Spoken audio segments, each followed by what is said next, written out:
Welcome to Game of Books with Cathi in South Dakota. That's me, and Christy in South Florida. That's me. We're two newbie writers sharing our take on wine, food, and mystery books. And the authors who write them. Join us for the fun. Hey, Cathi. Hey. And all Hi. you mysterious foodies out there. So we are recording on Zoom. This is fun. It's great to see your face. I know. And you're at home, so our quality's going to be maybe a little different because you're not in the radio station. That's right. And mine is going to be just as bad as it's always been. So. Well, it's great to see you, and now we can chat about this great book and author and enjoy some wine together. Yes, cheers. Cheers. Now you can see the truth that we really open our wine before the podcast starts. Can you see the glass I'm using? It was a wonderful gift from a friend about I a can't year really ago. tell. And it says, I think it's a yoga. Is it one of the yoga ones? Yeah. It says yoga class. I thought you said pour me a glass. Yeah. But it was from you. And so I thought it'd be a perfect glass to have. Oh my. Well, this is going to be interesting. It is fun to see each other. So we'll see how the recordings work, and hopefully we're recording okay. And because every time it locks up, I'm like, I don't know what's going on. But this is the world of Zoom that everybody knows now. Isn't that funny? Zoom was something I had never even heard of until maybe 4 weeks ago. I had my first Zoom meeting. Oh, really? Yeah, and I'd never even heard of it before, and now I've used it almost every day. Well, they talked about it at the podcast conference that we went to. Oh, that's right. That was the first time I'd heard of it, but I didn't really know what it looked like or anything. Yep, I do remember that. I kept getting confused because if you look on here, my recorder is also called Zoom. Oh. So they would say, "Are you recording in Zoom?" And I would be like, "Yeah." And then it was like 3/4 of the way through, I was like, I think they're talking about a different Zoom. That's how I felt during the entire conference. I just show up and do what Christy tells me to. I didn't know. Well, that was only the technical stuff. The other stuff was equally interesting, I guess we could say. True. So anyway, we're doing it, and we're doing it. I'm glad we got our wine before we started. Go ahead. I was going to say I can't believe your wine store is closed. I mean, it just blows my mind. I think I think there would be mass protests in Fort Lauderdale. Forget social distancing. I mean, they canceled spring break. They closed the beaches. I mean, that's just a horror. That's crazy. But if you close a liquor store that's here, it. We have a nickname for Fort Lauderdale. It's called Fort Liquordale. Well, I thankfully had picked out this wine for this book a while ago, right? Because we had read this, we had gotten an advance copy a while ago, and I'd found a scene that inspired me, and I wanted to pick out the wine, and I had literally gone to the liquor store the day before the notice came out, because we have a municipal liquor store in our town. And so it's closed with every other city and county office. And so I just got in literally in the nick of time. But yes, it's a good challenge, let's just say. But everyone's finding other ways. We can go to the next town and, whatnot. But it's okay. Yeah. Okay. Yeah. So let me tell you about this wine. So we are absolutely a Pinot Noir. And this is Imagery Pinot Noir. And I'll first tell you why I chose the Pinot Noir, because there is a scene in this book that we're going to be discussing today that takes place in the Swiss Alps. And even though Switzerland is this just teeny tiny little landlocked country, they produce Pinot Noir. And I didn't know that. They do. I was very impressed to learn that. And even though I couldn't find a Swiss Pinot Noir, we're not that I don't know, well stocked here. I thought I would pick a Pinot Noir to kind of celebrate the Swiss fondue scene. There's a cheese fondue scene. And so I picked this Imagery one. So Imagery is a California Pinot Noir. And here's your tasting notes. So I'm going to read it and you tell me what you think. It leads with a silky entry, jammy strawberry, cherry, and boysenberry fruit flavors, are enriched by oak, and achieves a substantial body. That sounds perfectly what it tasted like. Right down to the oaky taste. I even catch that. I can taste the oaky taste, actually. I know. Right when you said that, I was like, that is oaky. Mm-hmm. And yeah, I think if you were doing a book club on Al's book, even though this is a really intense book, it would be really fun to do a cheese fondue with this Pinot Noir. It would be really fun. I thought it'd be fun. And so if you don't have a cheese fondue recipe, Pinch of Yum has a really good basic cheese fondue recipe. That's a really good food blog. So I'll put the link. And then what do you do? How do you do it? Do you just like have a bowl? Have you never done of cheese fondue? I have done fondue at a fondue restaurant, and probably when I was little, maybe my mom probably had a fondue thing. But I'm like, what do you do if you don't have a fondue bowl or whatever it is that you normally put in a crock pot or something? I suppose you could. I happen to have 4 fondue pots because oh my gosh, we have a family tradition of we will do fondue at some point during the year. So we do chocolate fondue with cheese fondue, like a steak. Oh my God, that's hysterical.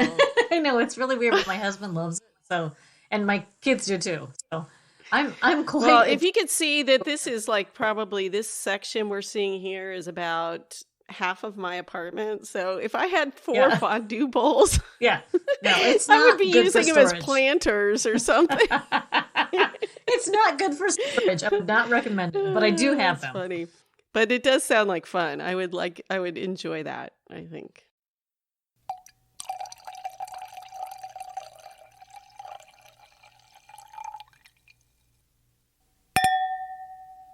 Here's the. I have a wonderful description. Okay, yes, there's the book. I got mine somewhere here. And so it's Sandblast. It's by Al Pessin, who is a friend of ours and also a very interesting person. And we talked with him last week. We did. So you can always get that. But as far as the book is concerned, one of our other friends, Hank Philippi Ryan, has a description of this book, and I thought I could read it. It's Sandblast is the definition of a terrific military thriller, straightforward, precise, and devastating. This timely, realistic story with its authentic and knowing voice and courageous main characters propels readers to the peak of white-knuckled brinkmanship. And I have to tell you, this was astonishing. After reading that, I totally agree, but weren't you surprised to know this about Al after we met him, that he knew all this stuff? Yeah. Because he didn't say a word about it. I mean, not really. I mean, so when I met Al, I think you had met him maybe before I had, just from Florida, right? Maybe not, in South Florida, maybe. I think we met him at Sleuth Fest briefly, but we got to know him better at Thriller Fest. Yes, and he just introduced himself as a journalist, a foreign correspondent, which on its own is great and fabulous and super interesting. He that's all he said.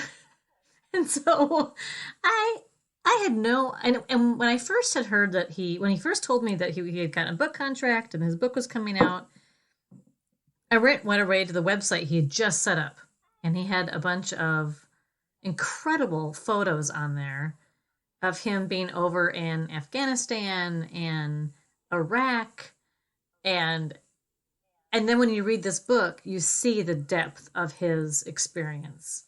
So yes, he is very humble. He's a very humble man. Yeah. You really can see all of the just the background knowledge that came naturally to him writing this book because he'd had so many years of experience over there. It's really amazing. Yes. Yes. So again, listen to the Corks in Conversation with him, because we detail some of that experience a lot on there. I'm not sure if we asked him everything we could ask him about this. Well, we kind of did, because he said that he started writing this book 5 years ago. Yeah. He came up with the idea in the years before that when he was working in the Pentagon. Mm-hmm. I don't think we're giving anything away when we say that there's secret negotiations between the U.S. and the Taliban. Yeah. And that's really what was happening like last year, right? Yeah. Just a few months And I was like, oh my gosh, how did he know that was going to happen? Like your Daniel Silva guy. How does he know this is my Daniel Silva guy? Yes. I mean, it really is a ripped from the headlines story. But something that he, plot line that he created from his experience. So it's just is so cool that it's still relevant after all the years since he came up with this idea. Mm-hmm. I don't know if we told our listeners about his actual experience. I think you were going to tell everybody about that. Yeah, I kind of, because I was like, oh, you kind of gave a lot of information, and I was like, oh, we talked about it last week, but I can tell you that he was a former foreign correspondent with more than 15 years overseas and nearly 40-year journalism career.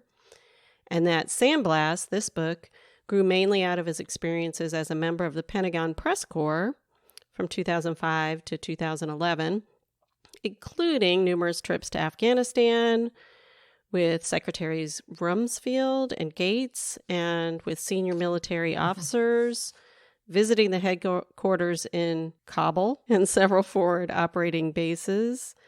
During that period, he also traveled to Iraq, Pakistan, Guantanamo Bay, and many other strategic locales. And in our interview, he talked about when he lived in Hong Kong. Yeah. And how the wine he chose was from Macau or whatever. So I just thought, I know. What a fascinating life that was to lead to this, Mm-hmm. Yeah, that made me think of actually Nina Sadowski's book when he mentioned the Hong Kong connection last. That was really cool. Yeah. And so also, another thing that I thought was really cool, and we just can't go into a whole lot of detail because we don't want to spoiler alert, but hopefully a lot of you have gone out and bought it after listening to Corks in Conversation with him and are reading it, and maybe even finished it, because it was such a page turner. I mean, I read it like in 2 days, even though it's thick, I was like, I couldn't put this down. But I really liked how he, and you commented on it too, how he kind of leads into where it's going to be a series with these characters. And that makes me happy because I like to know more about them. They were interesting people. So his main character is a covert ops runner who works at the Pentagon, and her name is Bridget Davenport, which I think is just a great name for a strong, kick-ass female lead. Mm-hmm. And I really, as I read through this, I really did picture this in my mind as a Netflix series or a movie. I mean, It is very Jack Ryan-esque. I think Bridget Davenport is a really cool version of that, and there's definitely more stories to be told about her. Yep. So it is a good book, and it will be a lot of good stuff to talk about if you do this in a book club. Oh, yeah. Because, one thing I will say, Christy, I'd made notes throughout the book, and I really thought the way he humanized all of the characters, whether they were on the U.S. side or the Taliban side, I thought he did a really good job of that, of letting you know what it's like through each of those characters' eyes. Right. The other main character is Faraz, he's one of her covert ops, who is a U.S. military person, and what he goes through to take on this role is just his family, and then when he finally gets embedded in Afghanistan, the people that he meets and what their lives are like. I just thought he did such a good job. I know. In that, I totally agree. Yeah. Yes. It just was so realistic, because I have seen interviews that people have done with, say, a former Al Qaeda or something like that. And just the mentality that, hey, they might not have been necessarily bad at the core, but circumstances have made them what they are. Right. And survival, means of survival. Yeah. And then he also did such a good job of, when he was humanizing those characters, showing the similar characteristics that we all share. I just thought that was kind of a lovely piece of this, really like action-packed, shoot 'em up thriller. But it really does have a lot of humanity on it. And so he nailed it, man. That Al, he nailed it. Yes. With Bridget Davenport, also seeing the personal side of it, which is what we see with somebody like Jack Ryan, because their lives are so difficult to have a personal life. And so we see how she's trying to handle that too. That is a really good sideline story. And how Al meshes those together is just so good, isn't it? Yeah. Yep. It's a good book, It's a good book. It is. I know. I hope he doesn't forget us when he becomes, best-selling author and all that. Writer's perspective. So today, for the writer's perspective, we thought we would address the giant, not even an elephant, the giant reality in everybody's environments of, this really challenging time we're in. And I was wondering what your thoughts were about maintaining your creative juices when things are pretty uncertain, at the very least. Well, I can tell you that I'm not doing a real good job of it yet. But I know how I need to do it. And in certain ways, I'll go one day, I got real creative and I've been working on our website. So that I was doing that. And I want to continue playing with that and getting that the way I want it to be. But that almost seems like a procrastination because really that's not that important. No, but it makes it, you're making some progress. It's something you wanted to do. I certainly appreciate you doing it because I wouldn't know what to do. But I think it is a challenge. And I think, I'm really trying to not be online and social media and not watch the news very much because it does not help. But the few times I have been on Instagram or Facebook and I've seen a lot of authors talking about this topic, and I'm seeing a lot of authors doing really creative, interesting things about marketing, but I'm not sure what people are doing as far as actually the creative work. I'd be curious. Yeah. I have not had any success yet because I've been working in my regular life nonstop, but I see that slowing down in the future, and I hope that I can get to the point of immersing myself back into writing because I think it would be a comfort if I could get there. I feel the same way. And I know that like even this morning or last night, I started having some more ideas. Like I need to, I got to finish what I'm doing. But I also was like, I had this really good idea for a short story. And so I kind of want to do that too. And so I keep saying, okay, if we'll just get everything else lined up to where I don't have the distractions, because I really can do it, but I've made distractions for myself, I guess, plus the stress, you just... It is. You just can't... It's stressful trying to make sure that everybody's okay and you're not going to get sick and your kids aren't going to get sick and your parents aren't going to get sick and, you're going to get groceries to everybody and, meanwhile, I'm going to replace the faucet in my kitchen because it's leaking. And I can't call a plumber. So I just realized this is funny because we often have things that are happening similarly between South Dakota and Florida in our lives. And so now we're just switching right into our personal updates. That's how Writer's Perspective is working today. But Christy, it's been a week around here, let me tell you. But I too have a leaky faucet in my kitchen that needs to get replaced. And it just, anyway, my daughter had an infestation of spiders in her room this week. Oh, no. I mean, I'm not kidding. She came off this horrible spider bite. Anyway, long story short, we had to have an exterminator come. It was just unbelievable. I didn't think spiders lived in the cold or something. I guess you got warm enough there for a while. It has been very nice. The end of March was very, very nice here. But also, turns out when you leave a lot of old food in your room, that's a breeding ground. And has a habit of doing that. I don't know. Anyway, and then we closed our business for the most part this week and, had to deal with all that. So stressful. It was a horrible week. It was just a horrible week so last night we finally all gathered, the four of us, and we moved my daughter out of her dorm last weekend. So our house is a disaster because we had ripped one daughter's room apart. The other daughter moved home. I've been working nonstop. It's hilariously bad. Not in the perspective of things, not bad at all. No. People are going through horrendous things right now. Well, no, I mean, I think everything is stressful. Even the lowest levels are stressful. And, your body reacts the way your body reacts. I mean, you can't say, you can do things to help get yourself back, but, stress is stress, whether you're stressing over, world peace or stressing over, your business, Yeah, for sure.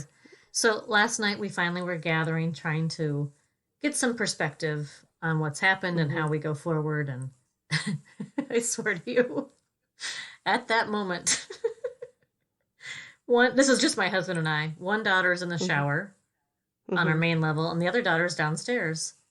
And the daughter downstairs starts screaming.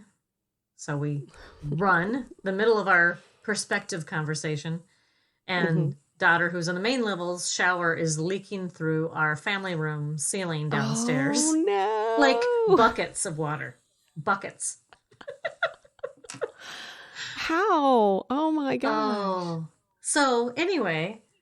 So you have to get a plumber. We've had plumbers. We've had exterminators. It's been a week. Oh, my god. But at this point, we just had to laugh or cry, and I've done both. And maybe just accepting where we're at is helpful, and maybe the creativity won't come this week for me, but maybe next week. And another thing that I've started doing every day at 6:00 my time, it'll be 5:00 your time. Melissa Etheridge does a short live concert. Oh, I've got to tune in. I love her. Oh, it is so good because she talks about, and she's just so positive. She's going to do it every day until this. Oh. So she's on day 20 today. I think will be day 20. Is this on like her, where? Like what platform? Oh, in Facebook. On Facebook, okay. Facebook search, Melissa Etheridge. Awesome. And it's like around 30 minutes. And she sings like 3-4 songs. She takes requests from people, from the day before, or whatever. Oh, that's cool. And then gives like background and inspirational stories. And awesome. I mean, I'm going to go back because I didn't catch that until a couple days ago. And I watched like the 3 leading up to it. So I watched like 14, 15, and 16. And then I said, okay, I'm going to watch the live one. So I watched 17, 18, 19 now. And I'm like, I'm going to go back when when I'm cooking and I can put my headphones on and just have the computer up there. And, watch her and listen to the music. And music is awesome right now. I think music is so helpful. And I love all of the different artists I've seen online doing things. It's so cool. I know. And, a bunch of our favorite writers are doing the same thing online. Hank has started kind of a chatting with people online. And I didn't realize that. Yeah, that's on her Instagram page where I've seen that. And Lisa Unger's been having a lot of conversations with other authors, like J.T. Ellison. Wow. And so that's been really fun. So instead of scrolling, I'm trying to just search the people that I know. Do you know what I mean? So it kind of because it can get a little bit overwhelming. And I think that's what happened in the beginning. It was like we were just bombarded with news every minute, and I was getting ding, ding, ding from Twitter and Facebook. And then it just became, okay, now I need to take care of myself. Right. Self-care. We should do we should just do a recording, Christy, sometime of all the different authors and musicians that we're both enjoying and share those with each other. That'd be fun. Yeah, definitely. That sounds like a good plan. Well, let's wrap up our buddy Al's. So go out and buy it. Sandblast. It's great. It is. And you know what? It's a great price point. It comes in a trade paperback. So it's only like $8.95, I think, or something. Yeah, I think so. Yeah. And I was going to ask Al, actually. I just got an email from him last night because my mom made a funny little comment on his website or on his Facebook page, apparently. I haven't checked it out yet. Oh, really? Yeah, she was asking me, but didn't tag me, if I had read the book. Yes, Mom, I've read the book, and it's fabulous. And but anyway, I was going to ask Al if he had any indie bookstores that he knew were stocking his book. I know he had mentioned the one in Florida that did not have it, Murder on the Beach. Because it was closed. And because of the corona restrictions they were having.